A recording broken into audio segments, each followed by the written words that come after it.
Oakland, the thoroughly dominant Warriors of last season clearly have yet to show up for the 2017-18 campaign, and a near meltdown at Oracle Arena Wednesday night provided the most damning evidence yet. The Warriors built a 14-point third-quarter advantage against Toronto and blew it.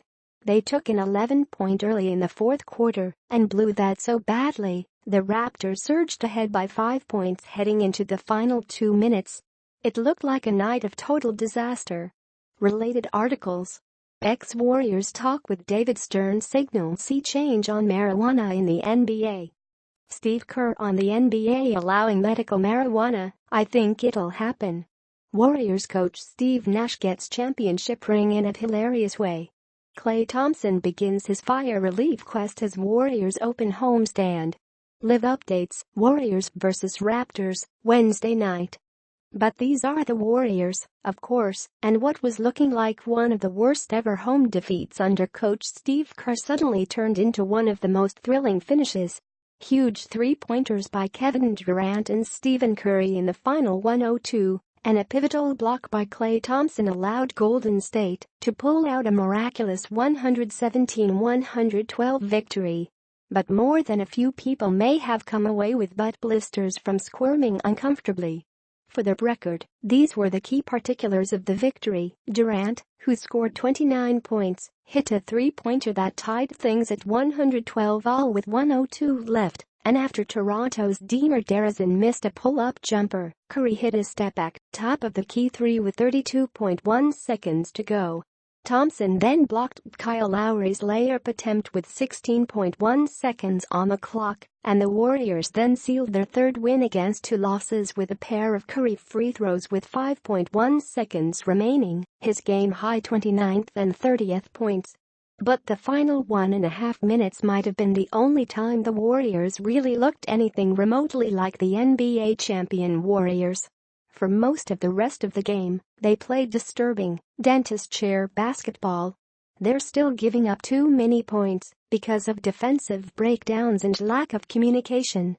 They're committing too many turnovers and fouls, and on this mostly ghastly night, they got pummeled on the offensive boards by somebody named Jakob Poeltl, 14 rebounds, 11 on the offensive end. Bad and as out of sync as things look, though, should anyone be that worried? Or should the Warriors and their fans happily accept this root canal victory and write this off as NBA October coupled with post-China, post-championship malaise? One thing is certain, the Warriors weren't writing it off afterward. One by one, led by Kerr, they came into the interview room and verbally spanked themselves. "I think our legs are fine now," said Kerr. "But our conditioning is both mental and physical, and I think our mental conditioning is not there. It just shows in a lot of different ways. Our execution just isn't quite sharp enough. We've just got to put a full game together," said Durant. "We're shooting the ball well, we're moving it well, and teams are making some tough shots over us. We have to keep our heads up, just keep pushing and getting better. We don't want to build bad habits, and I think coach is doing a good job of correcting us when we make mistakes." Durant did muse that a 4-year-old sitting in the stands would have observed that the Warriors were pretty brutal boxing out on the glass, particularly against Poeltl in the second half. Draymond Green said much of it was a simple case of poor focus. As for the level of defense, he was more direct, calling it horrible. "Nobody's communicating, which is the main problem. The first 4 games, we were fouling a lot, and then tonight, we fouled early, and then we cut back on that and turned the ball over. It's hard to defend that. You cut our 17 turnovers down to 12, you probably take away 9 of their points, and it's a completely different defense. We just have to put everything together, a full game for 48 minutes. And why hasn't that happened? Sometimes you get a little too comfortable and it's like, we've done this before, and it's just going to happen," Green said. "Game 40, a switch may be seamless, but Game 5, you need to communicate a little more. So we just have to build the right habits, get back to understanding the problem, and know how to correct it." The Raptors, who were led by DeRozan's 24 points, just looked quicker to the ball most of the night. They are a good, quick, slashing team, But the Warriors weren't copping out to Toronto's terrific effort. "We just need to have better focus," said Thompson, who generated $22,000 on the first night of his Sonoma-Nassau County's fire relief campaign, in which he is pledging $1,000 for every point scored during this 3-game homestand. "We can get there, and we will get there. It's late October, so we're not going to panic. We're going to get there, I promise you." Thompson might have had the best all-around game for Golden State, 8 rebounds, 5 assists and that key block late to go with his 22 points, and he made 4 of 6 attempts from three-point range.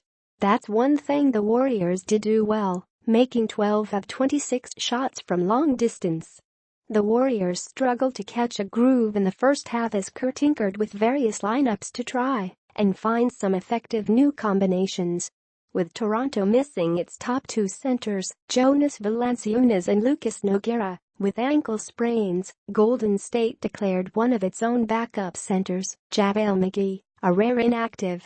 Nick Young, who got considerable time in the first 4 games, never got off the bench in this one. Instead, the Warriors went mostly small and defensive against Toronto's talented backcourt of DeRozan and Lowry. At one point to finish the first quarter, they had a front line of Green, Andre Iguodala and rookie Jordan Bell on the floor with guards Patrick McCaw and Curry. Early in the second quarter, it was almost a completely different look with Iguodala, Durant, Sean Livingston, David West and Thompson. But none of the groupings Kerr attempted worked for very long. "We didn't really find a unit tonight that kind of created some traction for us, where we could really make a push," he said. "We're trying different lineups, we're trying different things, trying to keep a lot of different people engaged and involved, but we're not ready yet to find rotations and lineups that will give us a surge, because we're just not doing the basic fundamental stuff."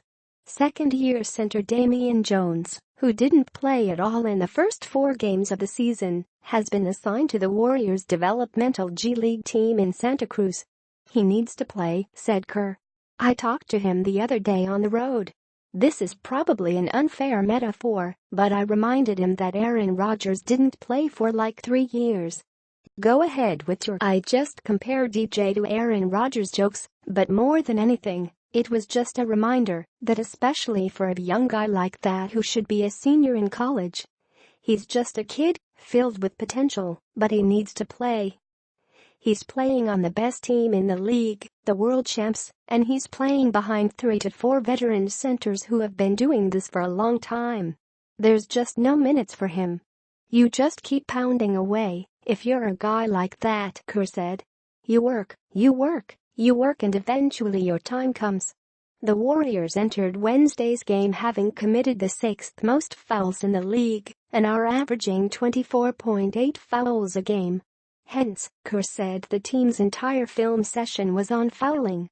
"We have a number of issues we are concerned about, but that's number 1 by far at the top of the list because of the domino effect from fouling is dramatic," the coach said.